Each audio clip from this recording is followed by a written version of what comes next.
Stay tuned to the end to get my thoughts on the entire palette. I don't want to give it away too soon, but let's just say I liked it.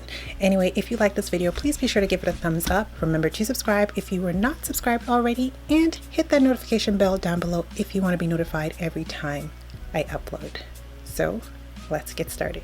To start off, I'm going in with the Oro color on a fluffy brush. I am traveling, so I don't have all my usual brushes like my Morphe brushes, so I'm just going to be using a random assortment of brushes. So I'm just going to blend the Oro color all through my crease and my transition area, and I'm going to take this all the way up to my brow bone. I like to pack on the color first and then blend. And I'm just using it to transition the rest of the shades. And I'm rounding it out and bringing it around the outer third of my eye. I'm not experiencing any fallout or any kickback in the palette, so that's a good sign. I'm also not seeing any sort of patchiness, which is great. Next, I'm going in with the Ofala color on a smaller fluffy brush. And I'm just going to place this in my crease and also bring it into my inner and outer third. I'm going to push the color into my crease first and then blend it out.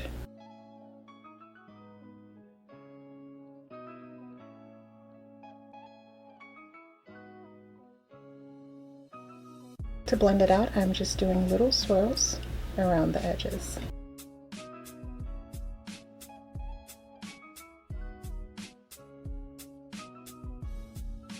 Using that same brush, I'm going to go in with the Izafa color.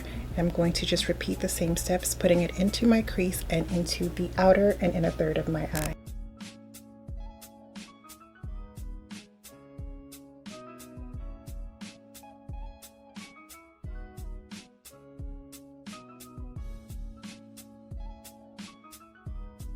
I'm going to go in with the fluffy brush that I used for the Oro color and just sort of diffuse the edges of this shadow.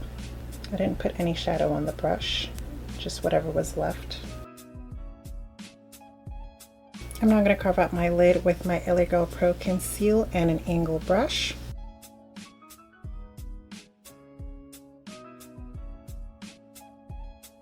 Next, with that small fluffy brush, I'm going to pick up the Iriji color and place that along the outer and inner thirds of my eye, coming into sort of where I placed the concealer. And I'm placing it in a V shape.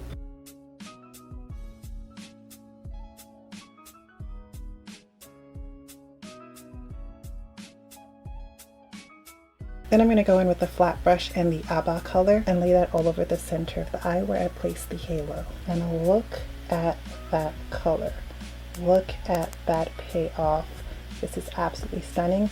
I'm blending it into the outer third and inner third of the eye as well, and it's going to create this really nice purple shift. Next, I'm going to take that little detail brush and the Iriji color, and I'm going to blend into the center of the lid a little bit more, just to really intensify that sort of purple shift.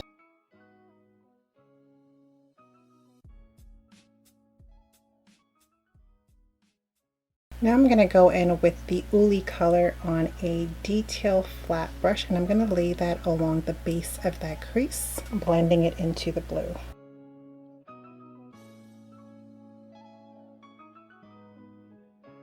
I'm going to take some of that same Uli color and place that closer to my lash line. And then I'm also going to place just the slightest amount down the center. Moving along to the lower lash line, I'm going to go in with Izafa on that small fluffy brush, and I'm going to place that on the outer third of my eye, making sure to connect it to the outer third here. I really want to emphasize that rounded shape. Then I'm going to switch over to the Iriji color and bring that the rest of the way.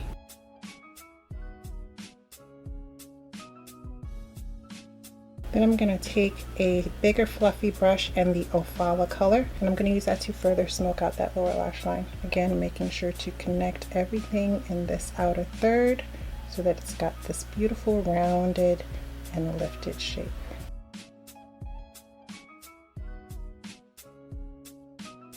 Using a flat brush, I'm going to place some of the Manwu color into my waterline.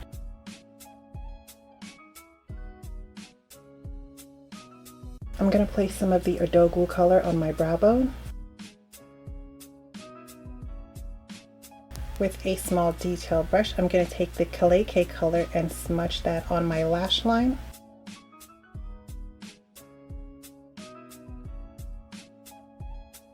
I'm also going to take some of the Kaleke color and run that along the base of my crease just to make it pop a little bit more. It is a shimmer, so you definitely don't want to use too much, but just enough to give you that contrast between the transition shades and your lid color. You want to go in with a super light hand. It's already making it so much sharper. For my inner eye corner, I'm going to go in with a detail flat brush in the Manwu color.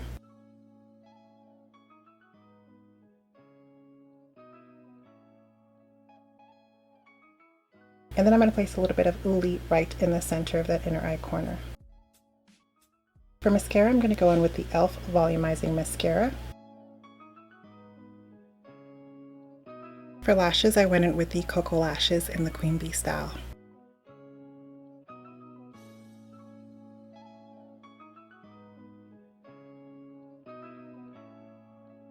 Alright loves, this is the final look. Let me just say that you don't know what you have until you kind of try something that's just honestly not up to par. And I'm going to go into a little bit more detail about that statement here in a second, but let's talk about the Festival palette. This honestly really impressed me. I haven't reviewed a Juvia's Place palette in a while because they're all awesome, if I'm being honest. There might be a shade here or there that doesn't quite translate, but for the most part, these palettes, they're pigmented, they're buttery soft, they blend so smoothly, and that was absolutely the case with this palette. I loved every single shade, and I used every single shade on my eyes. It was just a beautiful palette. It performed well. There was no patchiness. It was so easy to blend. It layered beautifully with every single color in the palette. I mean, this is what you want when you order an eyeshadow palette. You want something that just works. Now, back to my first statement. Before this video, I filmed the Jaclyn Hill Morphe Vault collection. I filmed with every single palette, and I was really kind of going easy because I was like, maybe it's just me, maybe it's my brushes, maybe it's my base. I know this video is not about the Vault collection, but I just want to sort of describe it in contrast to that. This was so easy to work with. The colors were boom, popping. The colors were bright. The colors were pigmented. You know, with some of the shadows in the Vault collection, I had to do it on a sticky base. I had to wet the brush. With this, immediately I'm getting color, I'm getting vibrancy, and I'm so happy with this palette. Like, I'm honestly over the moon. I'm definitely going to be using this a lot more. I actually really like the packaging, how it kind of has like a very subtle gradient all the way to the top. At first I was like a little unsure about the color scheme, but seeing it all together, and I mean, I use every single color. You know, I only use a little bit of, what is this called? Kaleke on my lash line, and actually I use it in my crease a little bit, come to think of it. And even though it's a shimmer color, it gave me the depth and the darkness and the dimension that I wanted. I'm really happy with this palette, and there's just no other way to say it. It performs beautifully, and it looks great on deep dark skin tone, on every skin tone, honestly. With a palette that's as pigmented as this, the only difference between fair skin tones and deep skin tones is how much powder you put on your brush and how much powder you put on your lids, essentially, you know. So 100% would I recommend this? Yes. 5 out of 5. Go get you one. I mean, you don't have to get this palette. You can honestly get any Juvia's palette and you are going to be super happy with it. But this is the Festival by Juvia's, and I'm looking mighty festive, if I do say so myself. I really hope you all enjoyed it. If you did, please be sure to give this video a thumbs up. Please remember to subscribe if you are not subscribed already. Also, hit that notification bell down below if you want to be notified every time I upload. Thank you so much for watching, and until next time, have an amazing day.